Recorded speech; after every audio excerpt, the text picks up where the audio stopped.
Welcome back to my channel happy students. आज के इस वीडियो में हम जैकबोर्ड क्लास 11th के इकोनॉमिक्स के मॉडल क्वेश्चन पेपर का सॉल्यूशन देखेंगे। ये मॉडल क्वेश्चन पेपर जैकबोर्ड द्वारा जारी किया गया है। इसको कंप्लीट करने के लिए आपको 1 घंटे का समय दिया जाएगा और इसमें टोटल जो क्वेश्चन है वो 40 है। सभी क्वेश्चन 1 मार्क्स का है, इसीलिए आपका जो टोटल मार्क्स का एग्ज़ाम होगा वो है 40। ठीक है, 40 अंक का आपका एग्ज़ाम लिया जाएगा। अब स्टार्ट करते हैं हम क्वेश्चन की ओर जाकर। तो फर्स्ट जो क्वेश्चन है वो है, सांख्यिकी का कार्य निम्न में से कौन सा नहीं है। तो आंकड़ों का पूर्वानुमान करना सांख्यिकी का कार्य नहीं है। दूसरा जो क्वेश्चन है वो है, श्याम लकड़ी से फर्नीचर का निर्माण बिक्री के उद्देश्य से करता है। यहाँ श्याम है क्या? तो श्याम यहाँ पे क्या है? एक उत्पादक है, क्योंकि ये क्या कर रहा है? चीज़ें बना रहा है। तीसरा जो क्वेश्चन है वो है, आंकड़ा संग्रह करने वाला व्यक्ति कहलाता है। जो आंकड़ा संग्रह करता है वो गणनाकार कहा जाता है उसे। चौथा जो क्वेश्चन है वो है, स्वतंत्र भारत में पहली जनगणना किस वर्ष हुई थी। तो स्वतंत्र भारत की जो पहली जनगणना है वो 1951 ईस्वी में हुआ था। ठीक है, 1951 यानी 1951 को फर्स्ट जनगणना हुई थी स्वतंत्र भारत में। 5 नंबर क्वेश्चन, समय के अनुसार समूहित किए जाने वाले आंकड़ों के वर्गीकरण को कहते हैं कालानुक्रमिक वर्गीकरण। यानी समय के साथ साथ जो कौन से काल में क्या हुआ उस तरह के जो वर्गीकरण किया जाता है उसको कालानुक्रमिक वर्गीकरण कहा जाता है। 6 नंबर क्वेश्चन, किसी वर्ग का मध्य बिंदु का मान ज्ञात किया जाता है किससे? तो उच्च वर्ग सीमा तथा निम्न वर्ग सीमा के औसत द्वारा। 7 नंबर जो क्वेश्चन है वह है, परास से तात्पर्य है। परास से क्या तात्पर्य है? तो अधिकतम व न्यूनतम प्रेक्षणों के बीच का अंतर, यानी इसका सही उत्तर हो जाएगा ऑप्शन बी। ठीक है। 8 नंबर जो क्वेश्चन है वो है, वृत्त आरेख है। वृत्त आरेख क्या है? तो वृत्त आरेख जो है वो एक विमीय आरेख है। ठीक है। 9 नंबर क्वेश्चन, आयत चित्र के माध्यम से ज्ञात किया जा सकता है। आयत चित्र के माध्यम से हम क्या ज्ञात कर सकते हैं? बहुलक को। 10 नंबर जो क्वेश्चन है वो है, वृत्त आरेख में वृत्त को 100 बराबर भागों में बांटा जाता है जिसमें प्रत्येक भाग का अंश होता है। प्रत्येक भाग का जो अंश होता है वो कितने डिग्री का होता है? तो 3.6 डिग्री का एक एक भाग होगा। 11 नंबर क्वेश्चन, दिए गए आंकड़े से बहुलक का मान ज्ञात कीजिए। इस क्वेश्चन को आपको रफ में बनाना होगा। यहाँ पे जो क्वेश्चन दिया है उसका आंसर जो है वो हो जाएगा आपका 26। ठीक है, आपको बहुलक निकालना आना चाहिए क्योंकि ये एग्ज़ाम में पूछा जाएगा और इससे आपको रफ में बना के आंसर को सिर्फ टिक करना है। 12 नंबर जो क्वेश्चन है वो है, चतुर्थक वो मान है जो दिए हुए आंकड़ा को बांटती है। तो इसमें किस हिसाब से वो बांटती है? तो इसका सही उत्तर हो जाएगा आपका 4 बराबर भागों में। चतुर्थक में क्या होता है? इस तरह से एक घर होता है, इसमें 4 भागों में ये बंटता है। ठीक है। 13 नंबर जो क्वेश्चन है वो है, निम्नलिखित में से माध्यिका की एक विशेषता कौन सी है। तो माध्यिका का एक विशेषता है, ये आंकड़े को 2 भागों में विभाजित करती है। क्योंकि माध्यिका क्या होती है? मिडिल की जो संख्या होती है उससे ही आसपास आती है, तो ये संख्या को 2 भागों में विभाजित करने का काम करती है। 14 नंबर जो क्वेश्चन है वो है, निम्न में से दिए गए आंकड़े से परास की गणना कीजिए। तो इसे भी आपको रफ में बनाना है। इसका यहाँ पे जो सही उत्तर हो जाएगा वो हो जाएगा ऑप्शन सी 130। ठीक है। 15 नंबर क्वेश्चन, निम्न में से कौन वितरण की असमानता की माप करता है। तो इसका सही उत्तर हो जाएगा आपका लॉरेंज वक्र। लॉरेंज जो वक्र होता है वो वितरण की असमानता की माप करता है। 16 नंबर क्वेश्चन, दिए गए आंकड़ा से मानक विचलन की गणना कीजिए। तो इसमें भी मानक विचलन की गणना आपको रफ कॉपी में, अपने कॉपी में इसको सॉल्व करके निकालना होगा। इसका भी सही उत्तर हो जाएगा आपका ऑप्शन बी, 1.44414। ठीक है। 17 नंबर जो क्वेश्चन है वो है, निम्न चित्र में दो चरों के बीच किस प्रकार के सहसंबंध को दर्शाता है। तो इसका सही उत्तर हो जाएगा ऑप्शन बी, पूर्ण धनात्मक सहसंबंध। ठीक है, क्योंकि ये रेखा देखिए ऊपर की ओर जा रहा है। 18 नंबर जो क्वेश्चन है वो है, पियर्सन सहसंबंध गुणांक का मान कितना होता है। तो इसका मान होता है आपका +1। इसका +1 होता है गुणांक का मान। 19 नंबर जो क्वेश्चन है वो है, कीमत सूचकांक क्या मापता है। तो कीमत सूचकांक आधार वर्ष की तुलना में वर्तमान वर्ष की कीमतों में औसत परिवर्तन की गणना करता है कीमत सूचकांक। नेक्स्ट क्वेश्चन है, पासे का मूल्य सूचकांक में भार के रूप में किस मान को लिया जाता है। तो इसका सही उत्तर हो जाएगा ऑप्शन सी, Q1 को। ठीक है। 21 नंबर जो क्वेश्चन है वो है, भारत में लौह एवं इस्पात उद्योग का विकास प्रारंभ हुआ कब।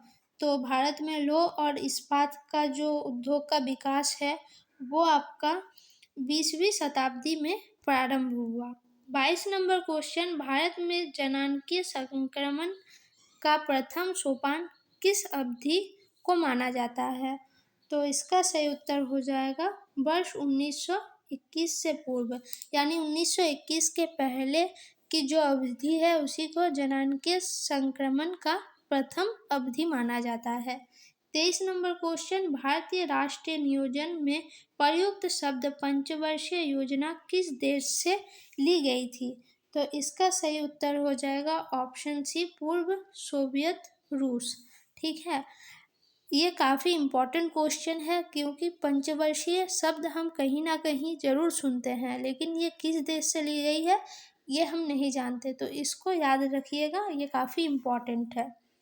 24 नंबर जो क्वेश्चन है वो है, प्रशुल्क लगाया जाता है, प्रशुल्क किस में लगाया जाता है। तो इसका सही उत्तर हो जाएगा ऑप्शन डी, आयातित वस्तुओं पर, जिसका आयात किया जाता है वैसी वस्तुओं पर प्रशुल्क लगाया जाता है।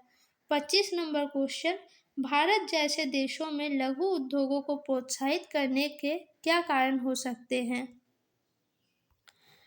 कूटों का उपयोग करते हुए सही विकल्प का चयन कीजिए।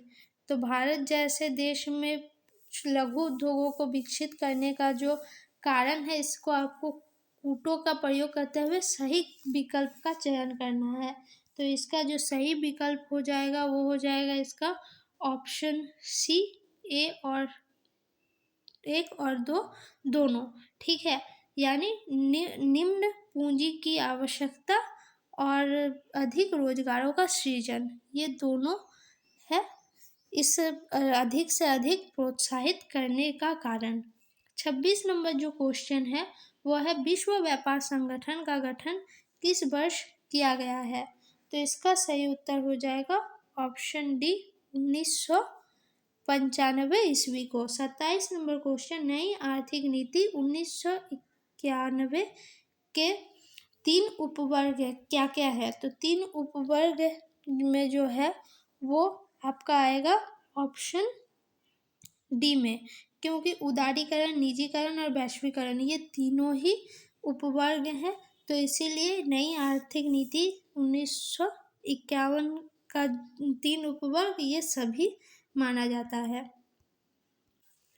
नेक्स्ट क्वेश्चन जो है वो है, वर्तमान में सार्वजनिक क्षेत्र के लिए सुरक्षित उद्योगों की संख्या है। तो सुरक्षित उद्योगों की संख्या 3 है। 29 नंबर क्वेश्चन, भारत सरकार ने शिक्षा का अधिकार अधिनियम को किस वर्ष लागू किया। तो इसका सही उत्तर हो जाएगा ऑप्शन बी 2009 में। ठीक है। 30 नंबर क्वेश्चन, विश्व ज्ञान अर्थव्यवस्था के श्रेष्ठ प्रयोग करने वाला देश माना जाता है।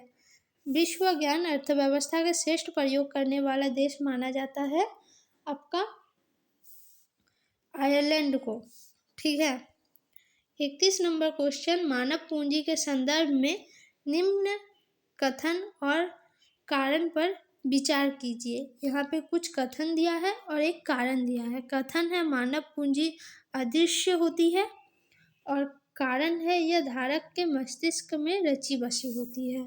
ठीक है। तो यहाँ पे बोला जा रहा है उक्त कथन और कारण के संबंध में कौन सा विकल्प सही है। तो इसमें जो सही विकल्प है वो है ए और आर दोनों सही है, तथा आर ए की सही व्याख्या करता है, यानी ये कथन एकदम सत्य है।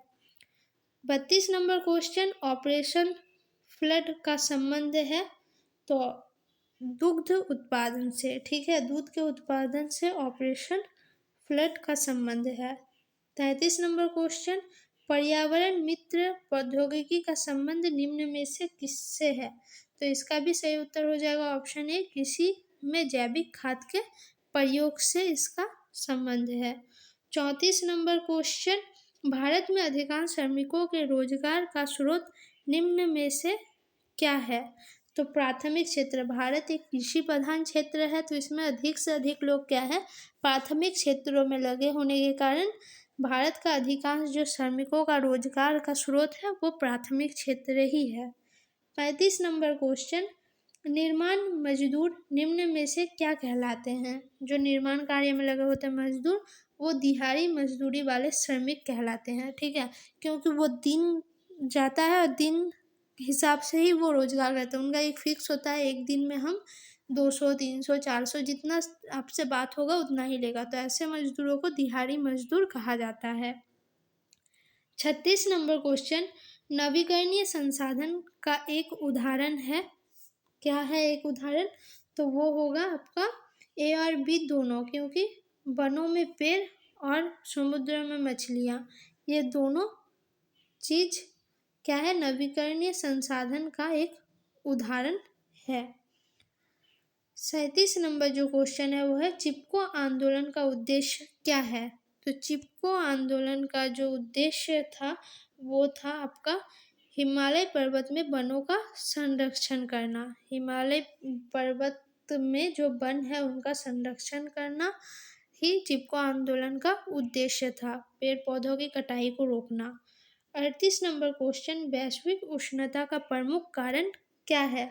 तो इसका सही उत्तर हो जाएगा ग्रीन हाउस गैसों में वृद्धि। जो ग्रीन हाउस गैस है, कार्बन डाइऑक्साइड, सल्फर डाइऑक्साइड, इन सभी गैसों का अत्यधिक मात्रा में वृद्धि होना ही ग्रीन हाउस जैसे स्थिति को बना रहा है, और ग्रीन हाउस गैस इन्हीं को कहा जाता है। तो इनकी वृद्धि ही वैश्विक उष्णता या फिर ग्लोबल वार्मिंग का एक प्रमुख कारण है। 39 नंबर क्वेश्चन, चीन के ग्रामीण क्षेत्रों में प्रारंभ किए गए कम्यून का संबंध निम्न में से किससे है। तो इसका सही उत्तर हो जाएगा आपका ऑप्शन ए, सामूहिक खेती से। 40 नंबर क्वेश्चन, मानव विकास संकेतों के आधार पर निम्न में से कौन सा देश प्रथम स्थान पर है। मानव विकास जो इंडेक्स निकाला जाता है, ठीक है, उसमें प्रथम देश कौन सा है। तो प्रथम जो देश है वो चीन है। तो इस तरह से आपके इकोनॉमिक्स का 40 क्वेश्चन का जो सॉल्यूशन है आपको पता चला। और भी जो इसके पेपर हैं क्लास 11th के हिस्ट्री जियोग्राफी, उन पेपरों को भी चैनल पेज पर अपलोड कर दिया गया है। आप अगर चाहें तो चैनल पेज पर जाकर देख सकते हैं उन वीडियोस को। आपको ये वीडियो कैसी लगी कमेंट में ज़रूर बताइए। वीडियो अच्छी लगी तो वीडियो को लाइक कमेंट शेयर ज़रूर करें, और भी इम्पॉर्टेंट क्वेश्चन आंसर के लिए चैनल को ज़रूर सब्सक्राइब करें। धन्यवाद।